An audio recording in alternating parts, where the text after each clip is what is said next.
Very good morning, students. We studied about Marathas and Rajputs, how they taken or how they tried to become independent. Now we are going to see the last topic, that is the Jats. Like the other states, the Jats consolidate their power during the late 17th and 18th century. So these Jats also tried to become independent countries or independent country in which year? In 17th and 18th century, like other areas. Then under their leader Churaman, and who was the leader? Please underline Churaman. They acquired control over territories situated to the west of the city of Delhi. And where was their city? That is the west part of Delhi. And by 1680s they had begun dominating the region between the two imperial cities of Delhi and Agra. So the Mughal emperor was more prominent, or they made their capitals in Delhi area and Agra area. And these Jats means the Haryana people, present we can say Haryana and parts of UP, like that that area, they are becoming prominent or become more powerful in the areas in between areas of Delhi and Agra. So for a while they become virtual custodians of the city of Agra.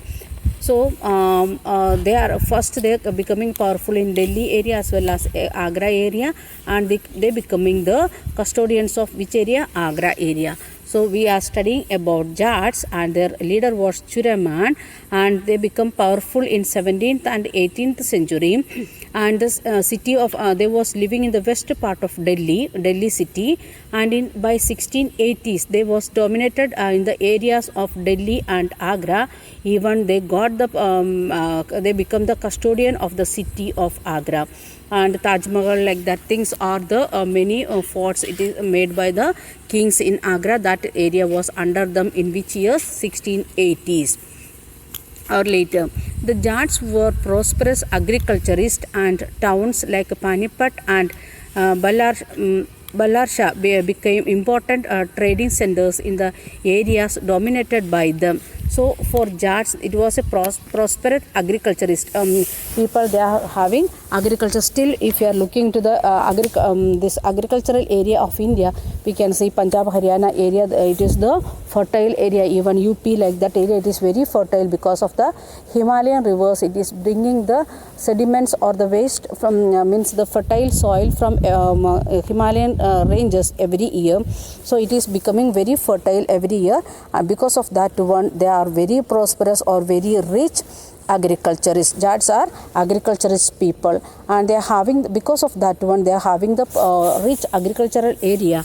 That's why they are having the towns, trade towns like Panipat and Ballarsha. Then under Surajmal, the kingdom of Bharatpur emerged as a strong state.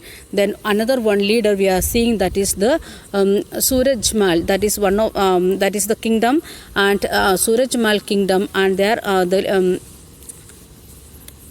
Surajmal, that is the king, and the kingdom name, it is kingdom of Bharatpur. They are becoming strong in Jats. In Jats itself, like Rajput families, like that Jat families are there. In that Surajmal from kingdom of Bharatpur, they are becoming more prominent or more strong. When Nadir Shah sacked Delhi in 1739, many of the cities notable took refuge there. So when this Jats taken the Delhi city, and many Mughal people, or the people those who was directly depending on Mughals, they went to other areas in as the refugees. His son Jawahir Shah had 3,000 troops of his own, and hired from other Marathas and other people, that we will see. So when the refugees went to other areas, they means they tried to get more power in their hand. Okay, so his son, whose son? This Nadir Shah's son, what is his name? Jawahir Shah.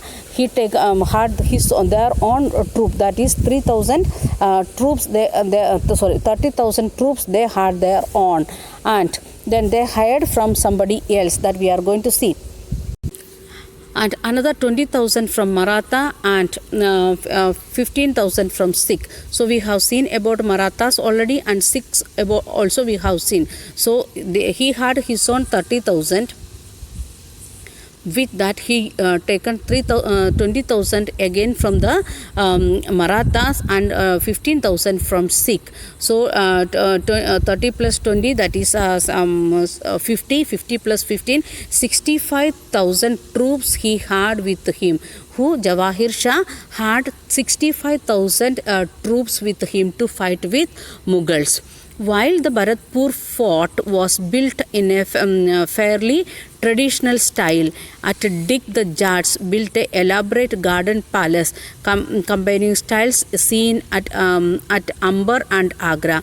So when they become that much prominent, what they done, they made their own palace. Where they made, that is in Bharatpur fort they made, and that was in the very traditional model they made at the Dig the Jats bill. When they made that fort, what they done, they made an elaborate garden palace combining the style of Amber and Agra. So in different lessons we have seen different styles the kings used, and here Jawahir Shah using the Jats, they used Amber and Agra style building to make their palace beautiful, and its buildings were modeled an architectural form first associated with royalty under Shah Jahan. That we have seen that in chapter 12, figure 12 in chapter 5 and figure 12 in chapter 9 also, where we studied about the Mughal emperor as well as the structure of the different buildings. In that we have seen that one. And so the buildings, its building were modeled, and Shah Jahan, when he made his own buildings, that time he used the models of this Amber and Agra, or there was means from Agra only they taken, Jats taken, again Shah Jahan used this style with Amber and Agra style together, they used in his buildings also. Okay, then last paragraph here it is given elsewhere. In every chapter we are having like that elsewhere, not only in India, in the same time what happened in other countries, 17th and 18th century what happened. So we are going to see 18th century what happened in the world, that we are going to see the same topic we want to study in 10th standard. 9th and 10th standard we want to study about the French Revolution. In 9th standard we will see the different stages of revolution, and 10th standard we will see how they made become with a feeling of nationalism in their mind, that we are going to study in 9th and 10th standard. So let us read what it is. In the various state system of 18th century India, the common people did not enjoy the right to participate in the affairs of their government. So in Indian situation, when we discuss, we have seen that common people never got the chance to participate in the government, means taking the decision, making the laws like that. Instead of that, who was enjoying? The kings, different kings, it may be Marathas or Mughals, like that they was enjoying. The Western world, this was the situation until the late 18th century.